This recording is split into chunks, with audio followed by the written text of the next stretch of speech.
മോഹൻലാൽ എന്നെ സംബന്ധിച്ചിടത്തോളം എൻ്റെ സുഹൃത്തും സഹോദരനും.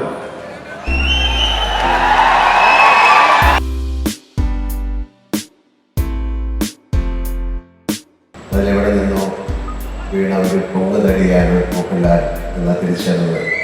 ഞങ്ങളുടെ പേരിൽ തർക്കിച്ചും കലഹിച്ചും സ്നേഹിച്ചും നിങ്ങൾ ഒരുപാട് കാലം എൻ്റെ സുഹൃത്തിന്, എൻ്റെ സഹോദരന് ഒരു ആദരവ് നൽകാൻ ഞാൻ ഇത്രയും വലിയൊരു ആൾക്കൂട്ടം ആഗ്രഹിക്കുന്നില്ല.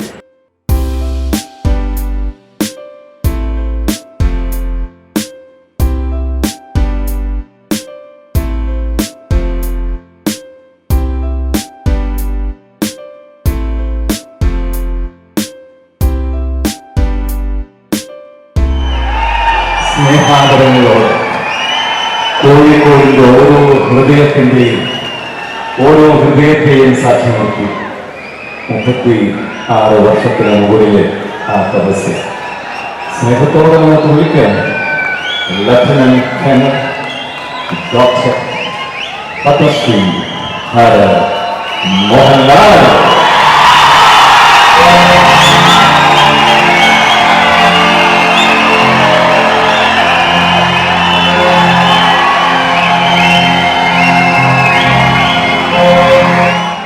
ശ്രീ മോഹൻലാലിന് സ്നേഹ ഉപഹാരം സമ്മാനിക്കാൻ വേണ്ടി ഞാൻ ഏത് സംവിധായകനെയാണ് വിളിക്കേണ്ടത് എന്ന് ആലോചിക്കുകയാണ്. മഞ്ജു, ഒരു മിനിറ്റ്. കോഴിക്കോട്ടിലെ ഓരോ ജനങ്ങൾ അല്ലെങ്കിൽ ലോകത്തിലുള്ള ഏതൊരു മലയാളിയും ഈ സമ്മാനം ആ കൈകളിലേക്ക് നൽകേണ്ടത് ആരെന്നുള്ളത് പറയും. കേൾക്കട്ടെ.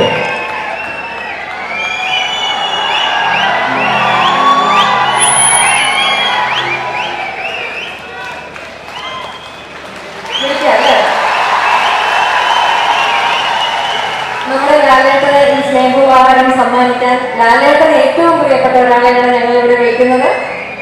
നിങ്ങളുടെ നമ്മുടെ സ്വന്തം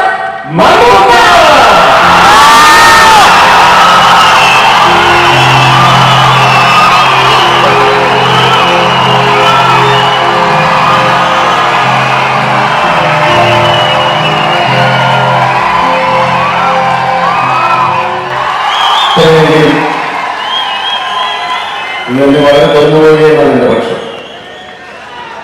ഇത്രയെങ്കിലും പേര് ഈ വേദിയിൽ അണിനിരക്കണം എന്ന് തന്നെയാണ് നമ്മളെല്ലാവരും ആഗ്രഹിക്കുന്നത്. അതിൻ്റെ ഒരു ഭാഗമാകാൻ സാധിച്ചതിൽ എനിക്ക് അതിയായ സന്തോഷമുണ്ട്. ഞങ്ങൾ ഏകദേശം ഒരേ കാലത്ത് സിനിമയിൽ വന്നവരാണ്. മോഹൻലാൽ എന്നെ സംബന്ധിച്ചിടത്തോളം എൻ്റെ സുഹൃത്തും സഹോദരനും.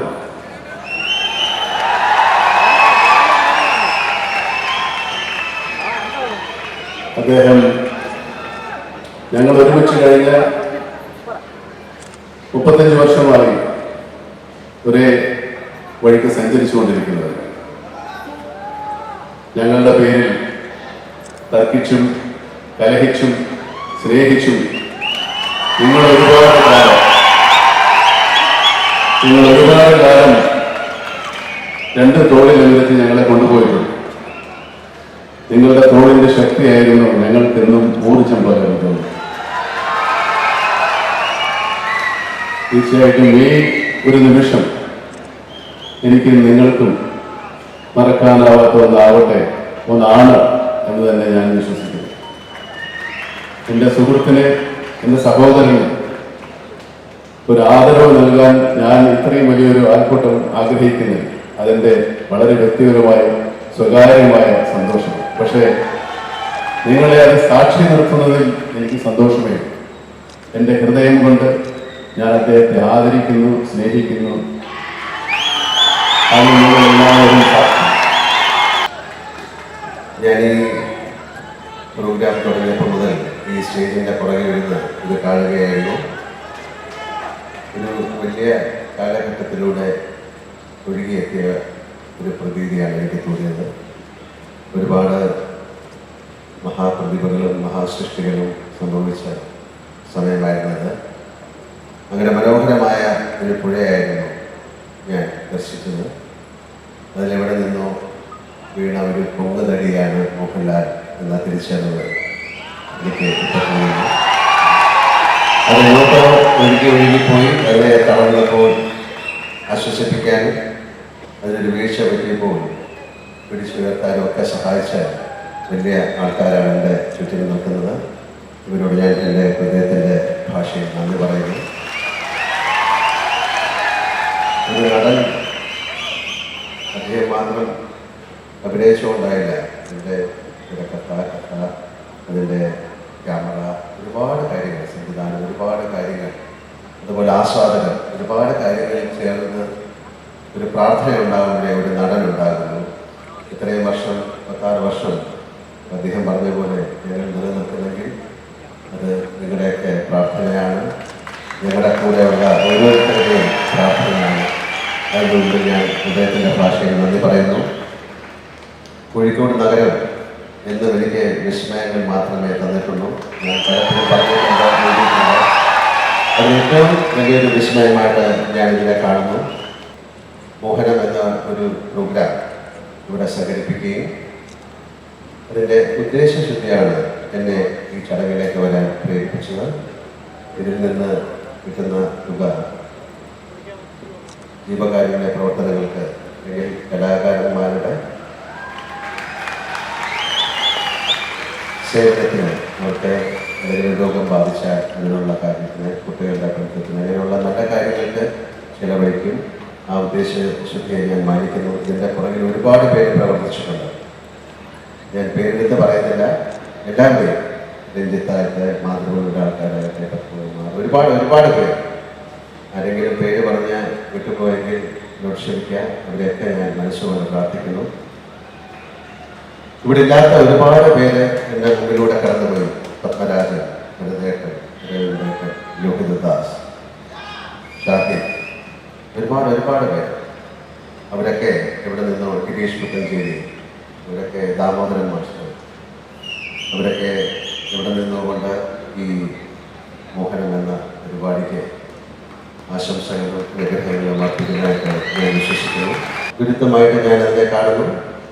ഞാനിതിനെ എൻ്റെ എളിയ ജീവിതത്തിന് ഒരുപാട് ആനന്ദവും സന്തോഷവും ഇനി അങ്ങോട്ടുള്ള എൻ്റെ ജീവിതത്തിൽ ഒരുപാട് അനുഭവങ്ങളും തരുന്ന ഒന്നായി കാണുന്നു. ഒരിക്കൽ കൂടി കോഴിക്കോട് നഗരം എനിക്ക് തന്ന ഒരു വിസ്മയ കാഴ്ചയായിട്ട് ഞാൻ ഇതിനെ കാണുന്ന ആ മോഹനത്തിന് എല്ലാവർക്കും നന്ദി പറയുന്നു. നന്ദി, നമസ്കാരം. ഒരു സംഘാടകനായി ഇതിൻ്റെ പിന്നറകിൽ നിൽക്കേണ്ടത് ഞാൻ ഈ നിമിഷം മൈക്ക് കയ്യിൽ വെച്ച് നിങ്ങളെ അഭിമുഖീകരിക്കുന്നതിൽ ഒരു കാര്യമുണ്ട്. അത് ഇടയ്ക്കിടെ ഈ ചടങ്ങിനിടയിൽ പെയ്ത കർക്കിടക മാസത്തിലെ മഴ പോലെ വേദനയായി ഞങ്ങൾ ഈ സിനിമാ ലോകത്തിൻ്റെ നെഞ്ചിലേക്ക് പെയ്തിറങ്ങിയ ഒരു ദുഃഖ വാർത്തയാണ് എനിക്ക് പറയാനുള്ളത്. ഞാൻ അഭ്യർത്ഥിക്കുന്നു, ഒരു നിമിഷം എഴുന്നേറ്റ് നിൽക്കുവാൻ. മലയാള ചലച്ചിത്ര ലോകത്ത് ഏറെ സംഭാവനകൾ നൽകിയ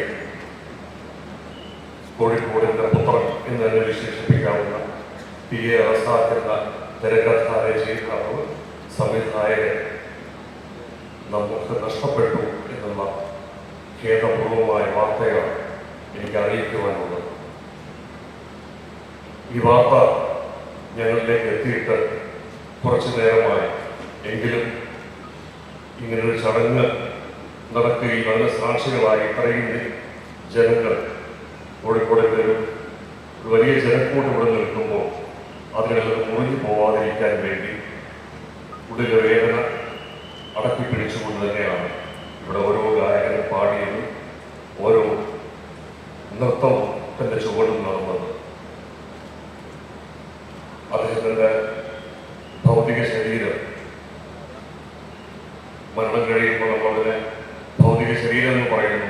ഞാൻ പറയാൻ ഇഷ്ടപ്പെടുക, ഞാൻ കുഞ്ഞാപ്പും എന്നെന്നും വിളിച്ചിട്ടുള്ള എൻ്റെ പ്രിയപ്പെട്ട സുഹൃത്ത് PA റസാഖിൻ്റെ ഈ സിനിമാ ലോകത്തിൻ്റെ മുഴുവൻ അടുത്ത സ്നേഹിതനും ബന്ധവുമായ അദ്ദേഹത്തിൻ്റെ, അല്ലെങ്കിൽ അവൻ അല്പ സമയത്തിനുള്ളിൽ കോഴിക്കോട് ടൗൺ ഹാളിലേക്ക് വരും. അവസാന ദർശനത്തിനായി അന്ത്യാഞ്ജലി അർപ്പിക്കുവാനായി ഞങ്ങൾ ചർച്ചിത പ്രവർത്തകർ ഈ വേദി വിടുകയാണ്.